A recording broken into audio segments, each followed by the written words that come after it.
midnight.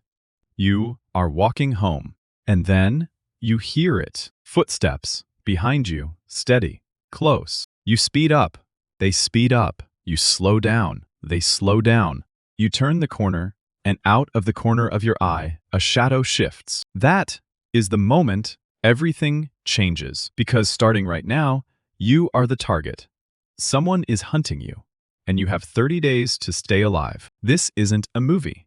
This is a survival scenario built on real psychology, real criminal behavior, and real human limits. Every chapter in this video is a decision point, and every decision either keeps you breathing or doesn't. So, let's start at the beginning. The first 24 hours are the most dangerous, not because the hunter is closest, but because of what happens inside your head. The second you realize you are being watched, your body reacts before your brain can. Heart rate spikes, palms sweat, legs want to move, fast, now, anywhere. That is your survival instinct, and it feels useful. It is not. Most people panic in those first moments. They run in straight lines. They make noise. They go to the most obvious places, home, a crowded street, somewhere familiar, and that is exactly what gets them caught. Because the hunter isn't panicking. He is calm. He has studied you. He knows where you go when you are scared, because scared people are predictable. Meanwhile, your brain is overloaded. Why me? Where is he? What do I do? Those questions eat time. They steal focus. And out here, distraction doesn't cost you a moment. It costs you your life. Here is a question worth sitting with.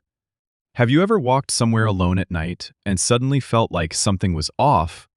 That cold, quiet instinct that made you walk faster. That feeling is where this begins. And how you respond to it determines everything. Let's talk about what happens after those first few hours. Fear doesn't stay explosive. It evolves. At first, it hits like a wave. Overwhelming, loud, impossible to ignore. But after that, it becomes background noise. Constant, quiet, exhausting. You stop trusting strangers. You flinch at sounds. Every car that slows down, every figure standing still. Your brain turns them into threats. And even when nothing is happening, your mind keeps running worst-case scenarios on repeat. Sleep becomes almost impossible. You might pass out for 10 minutes, then jolt awake from a nightmare. Your body is never fully resting. Your nervous system stays on high alert all the time. Here's the problem with that. The human brain was not designed to sustain fight or flight for weeks. When it runs that system too long, it starts to break down. Your thinking slows. Your judgment gets worse. Small decisions start to feel impossible. And then comes the most dangerous shift of all. You start to believe escape isn't possible. You try something. It fails. You try again. It fails again. Eventually, you stop trying altogether. Psychologists call this learned helplessness. And it is one of the most effective tools a predator has. Not a weapon, not speed, not strength. Just making you believe there is no point. That is the real battle. Not outrunning someone, outthinking the voice in your own head that says, give up. So how do you actually stay hidden for 30 days? One rule, and it matters more than anything else in this video. Be unpredictable. Killers who hunt people over extended periods don't just react. They study. They watch your patterns, where you move, how you think, what you choose when pressure mounts. So you break the pattern completely. Don't run in straight lines. Change direction without reason. Move through complex environments, dense cities, layered terrain, anywhere that creates confusion and cover. Eliminate your digital trail. No phone, no bank card, no check. Every electronic signal you send is a breadcrumb leading straight to you. And here is a strategy that goes beyond just hiding. Mislead him. Drop a piece of clothing at a crossroads. Leave a scent trail going one direction, then go the opposite way. Let him chase something that isn't there. A real case illustrates this. Well, a woman realized while hiking that someone was following her. She didn't run toward the obvious exit because he would have anticipated that. Instead, she pushed into dense brush, snapped branches, dragged her feet to fake a trail leading deeper in. Then she reversed direction, crawled quietly, made no sound. She survived. Not because she was faster, not because she was stronger, because she made herself impossible to predict. That is the skill, not speed, Pattern disruption. Now, let's talk about something people rarely factor in. Your body. Running and hiding for 30 days doesn't just wear you down.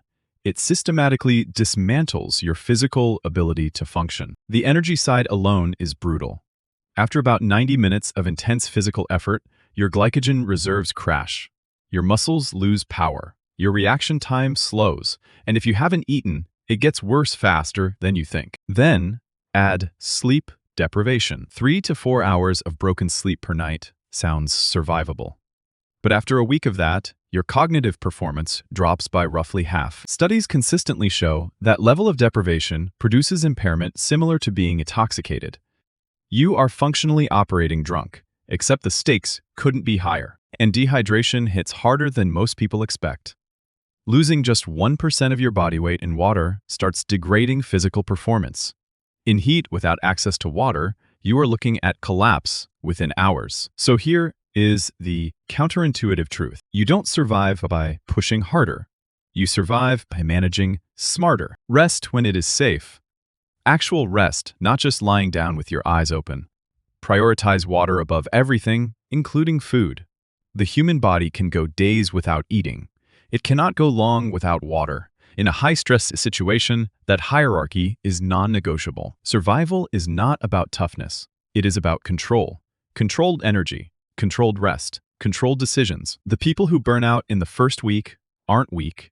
They just didn't manage what they had. At a certain point, days in, body aching, mind grinding, your physical resources won't be enough. That is, when the mind has to carry more weight. And this is where the game changes. Experienced hunters rely on tracking, physical evidence, behavioral patterns, predictive logic. But they also rely on something else, confidence. And confidence, over time, creates blind spots. Use that. Set environmental obstacles, loose branches that snap underfoot. Disturbed ground that reads like a trail but leads nowhere. Overlapping footprints that confuse direction or go somewhere.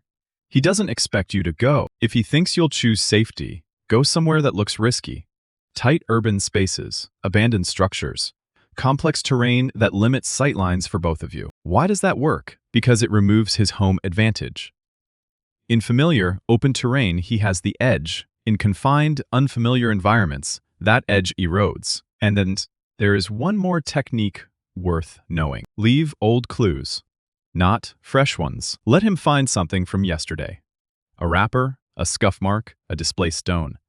Let him follow that trail with certainty while you are already somewhere else entirely. You don't need to outrun him. You need to outthink him. Stay one decision ahead and let him waste energy, chasing the version of you that no longer exists. 30 days, and now it ends. You've made it this far, but survival scenarios rarely close cleanly. At some point, distance collapses, options narrow, and you are looking at a decision, maybe the last one you get to make. Fight or run. The instinct in that moment will be to panic, to rush, to do something, anything immediately. That instinct will get you killed faster than he will. Here is what actually works. Stay calm. That isn't advice. It is a tactical requirement. Panic removes your ability to observe, assess, and choose. And in a confrontation, your ability to choose is the only real asset you have. If you are cornered, don't charge in. He likely has a physical advantage, a positional advantage, or both. Create distance first. Knock things over. Block paths. Throw anything that buys you 2 or 3 seconds. Then use those seconds. Is he breathing hard? Is he favoring one side? Is he overconfident? Moving too fast? These are your windows. If physical contact becomes unavoidable, don't try to win. Target weak points. Eyes, throat, knees, one decisive action. Then run. Not after checking if it worked. Run. Your goal is not to defeat him. Your goal is to create one moment of disruption and use it. Here is something to sit with. If you were cornered right now, what would you do first? Because survival in that moment is not about reacting. It is about breaking rhythm, his rhythm, and refusing to let fear make the decision for you. 30 days of being hunted is not just a physical test. It never was. The physical demands are real, the exhaustion, the hunger, the pain. But none of those are what actually break people. What breaks people is the mental erosion, the slow collapse of certainty, the creeping belief that the effort isn't worth it. That is the real enemy. Survival comes down to decisions, not luck, not strength, decisions, calm thinking. When panic is easier, smart strategy when adrenaline wants to take over, and the quiet, stubborn decision to keep going, even when everything in your body is telling you to stop. So here is the final question. If you were being hunted, would you disappear into the city or escape into the wild? What is your strategy? Drop it in the comments. Seriously, because there is no one right answer, and some of you have thought about this more carefully than you think. If this video held your attention, hit subscribe, drop a like, and share it with someone who thinks they'd make it. Next time, you are stranded on a deserted island with 7 days before your chances of rescue drop to almost nothing. See you there.